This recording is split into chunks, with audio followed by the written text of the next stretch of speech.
তার যার এক নারীতে হয় না তার 10 নারীতে হবে না।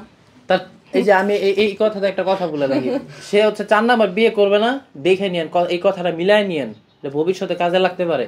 ও 4 নাম্বার বউ থাকবে না। আমি আর কি বলছি জানেন, যে আমি সবকিছু মাইনে নিব, তুমি শুধু মেয়েদের সাথে কথা বলবা না, আর তুমি যে কোনো অপরাধ করো আমি মাইনে নেব, শুধু মেয়েদের বিষয়টা বাদে। আমি একটা কথা বলছি, বিয়ে আমি আরেকটা করবো, ওইটা মেনে নিতেই হবে, মাইনে নিব না। তোমার সাথে ঝগড়া করার কোনো ইচ্ছা নাই, ইন্টারভিউ দিতেছি। তো আসলে কি বিয়ে করতে চান এটা? হ্যাঁ। তো 4টা বিয়ে তো ভাবি আসলে আমি এটা কইতে চাচ্ছিলাম, 4টা বিয়ে সুন্নাত না। আচ্ছা 4টা বিয়ে যে সুন্নাত, হ্যাঁ, তো বউদেরকে তো মানে ভালোবাসতে হয়, আদর করতে হয়, বউয়ের কথা শুনতে হয়, বউদেরকে ঘুরাইতে হয়, যা যা ইচ্ছা স্বপ্ন পূরণ করতে হয়, আর অনেক চাহিদা আছে। তো ওইগুলো কি করছে? ওই কি করছে? না, সবই করছি। এখন বিষয় হচ্ছে কি, ওরে দেই নাই কি প্রশ্ন করেন, খালি ঘুরতে নেওয়া যাবে না, আমি সময় পাই না। আমি হ্যাঁ, ওই আমার সবকিছুই দেয়, কারণ একটা হাজবেন্ড তো তুমি তো দায়িত্ব নিছো নাকি, যারা রিক্সা চালায় তারাও তো দেয়, চেষ্টা করে যে আমার বউকে খুশি রাখবো। মানে দেখেন তারা অনেক পরিশ্রম করে, যদি আপনার 500 টাকা ইনকাম করে, তো ওই জায়গার থেকে মানে উনি চেষ্টা করে যে আমার বউর জন্য আমার বউ কি খাইতে চায়, আসলে অন্য কিছু পারুক আর না পারুক, খাবার জিনিসটা টিফে নিয়ে যাবো, দেখেন আপনি টাকা ম্যানেজ করে নিয়ে যাবো। তো তুমিও তো সেম করো, ঠিক আছে, কিন্তু ওই যে মেয়েদের সাথে তুমি কথা বলো না, এই জিনিসটা আমার একদম পছন্দ না। সবকিছু আমার পছন্দ। আমি কি আলো হাসান যে 3টা বিয়ে করব, সংসার হয়ে গেল, 3টা বিয়ে করলে 3টারই পারবো আমি, এই ক্ষমতা আমার আছে তো নাকি? কোন আপনারা 3টা বিয়ের পারমিশন দিবে কিনা, বা পারমিশন নিয়ে প্রথম স্ত্রীর পারমিশন নিয়েই তো বিয়ে করতে হয়। পারমিশন দিয়ে দাও, বলো পারমিশন এলাও, তো জোর করে ওরে বিয়ে করবা পারমিশন নিয়ে? না তো সবার সামনে বলো যে যাও, তুমি পারলে করো, বউ পালতে পারো তাহলে করো, কিন্তু কারো জীবন নষ্ট করো না।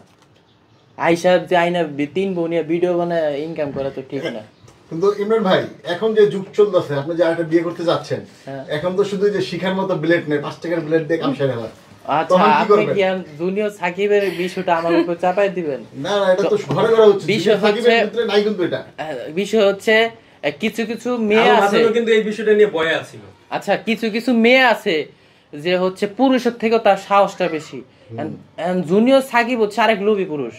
ও গেছে, মহিলার টাকা আছে, ঢাকা জমি আছে, ওইটি দেখে গেছে। তো লুপ করা যাবে না। আলম হাসানের মতো গরিব মেয়ে বিয়ে করতে হবে, গরিব মেয়ে বিয়ে করে ভিডিও বানায় ইনকাম করতে হবে। মানে ওর মতামত যেটা, বউরে খেদায় দিব কিন্তু ওর পেজে ভিডিও চলবে, ইনকাম করা লাগবে।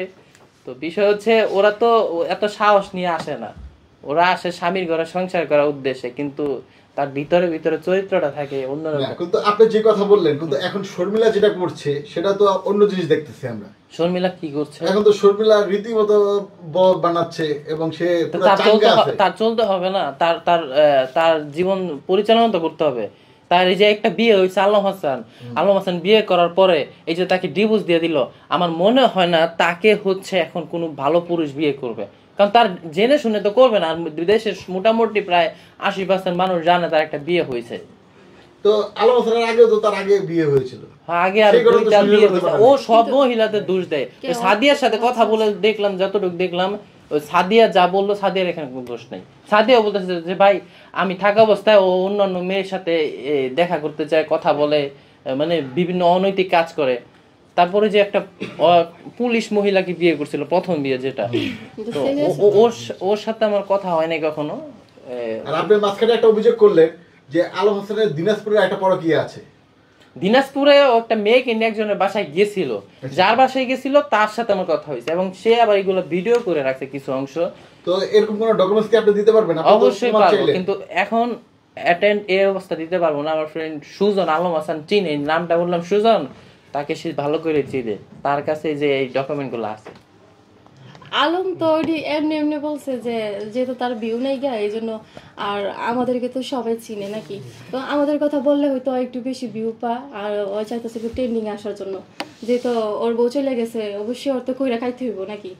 তো এই হচ্ছে বিষয়। তো আমি ওর বউর হচ্ছে কাবিন নাম 4 লাখ টাকা ছিল, যে শর্মিলার ও 3 লাখ টাকা ছিল। ও একজনের কাছে, এক সাংবাদিকের কাছে বলছে, বিষয়টা আমাকে ক্লিয়ার করলো, যে ও গেছে, যাওয়ার পর আমার ওর যে টাকা দিয়ে আমি ডিভোর্স দিছি, এই 3টা বলে আমার ইনকাম হয়ে গেছে। এটা আলম হাসান হচ্ছে, নাম বলবো না, একজনের কাছে বললো। আলম হাসান তার লাইফে তাকে আমি এই যে ভিডিওর মাধ্যমে বললাম, তো মানুষের আল্লাহ তাআলা বলছে যে মানুষের অন্যায় তুমি গোপন করো, আমি তোমার দোষ গোপন করে রাখবো।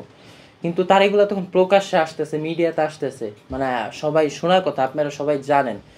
সে তার 3টা বিয়ে তো করছে এবং তার লাইফে সে কতগুলো নারীকে সে ব্যবহার করছে, সে নিজে বলতে পারবে না যে আমি এই কয়টা নারীর সাথে কথা বলছি, এই কয়টা নারীকে ব্যবহার করছি। তার চরিত্র ঠিক নেই, তাই। চরিত্র ঠিক না, ঠিক করার কারণ কি আর ঠিক নাই এটার কারণ কি? এটা কিছু কিছু পুরুষের অভ্যাস থাকে ছোটবেলা থেকে, তার যার এক নারীতে হয় না তার 10 নারীতে হবে না। তার এই যে আমি এই কথাটা একটা কথা বলে রাখি, সে হচ্ছে 4 নাম্বার বিয়ে করবে না, দেখে নিয়েন, এই কথাটা মিলাই নিয়েন, যে ভবিষ্যতে কাজে লাগতে পারে। ও 4 নাম্বার বউ থাকবে না, এটা আমি বলে রাখলাম। বিয়েটা করুক, পরে দেখেন ওই শর্মিলা 6 মাস না 1 বছরের মধ্যে সংসার করছে, 8 মাস সংসার করছে। তো বিষয় হচ্ছে ও আরেকটা 4 নাম্বারটা করে ওটা 8 মাস যায় কিনা এটা সন্দেহ আছে। আচ্ছা, আপনি কি চ্যালেঞ্জ করতে যাচ্ছেন? চ্যালেঞ্জ করে রাখলাম, আর একটা চ্যালেঞ্জ করলাম, ও যেন এলাকার মেয়েরে বিয়ে করে। আমি এটা বলতে চাই যে ও যেন ওর যে গাজীপুর কাইল্লাগড় থাকে না, ওইখানে মেয়েকে যেন বিয়ে করে। দূরের কোন মেয়েকে বিয়ে করলে ভাববেন ওরে দিয়ে ডিউ ব্যবসা করবে, কিছুদিন পর ছেড়ে দিবে। এটা আমি বলতে পারবো না, এটা আলম হাসান ভালো করে বলতে পারে। আচ্ছা, আপনি বলতে পারবেন না। যাই হোক, তাহলে আলম হাসান যে অভিযোগটা এনেছে সম্পূর্ণ ভিত্তিহীন। ভাই অবশ্যই ভিত্তিহীন। যদি এটা রিয়েল হইতো, তার মতো লোক এতক্ষণ সে বসে আছে, সে স্ক্রিনশট সহকারে সে হচ্ছে মানে ওর সংসার যদি ভাঙতাম, এতক্ষণ আমার বাসায় পুলিশ থাকতো, মামলা করতো আমার নামে, যদি প্রমাণ থাকতো। এবং আমি বারবার বলতেছি, ওর কাছে কোনো তথ্য থাকুক, প্রমাণ থাকুক, অযথা ভিত্তিহীন কথা। ভাই ও তো আপনাদের তো কপাল ভালো মেয়ে, আপনারা তোর বাসায় যান, ওর বউ যে আপনাদের উপর চাপায় দেয় নাই, আমার উপরে চাপাই দিছে খালি একটু 12টার দিকে। ওর আইডি দিয়ে কথা বলছে, এগুলো তো সবাই আমার কাছে তো তথ্য আছেই।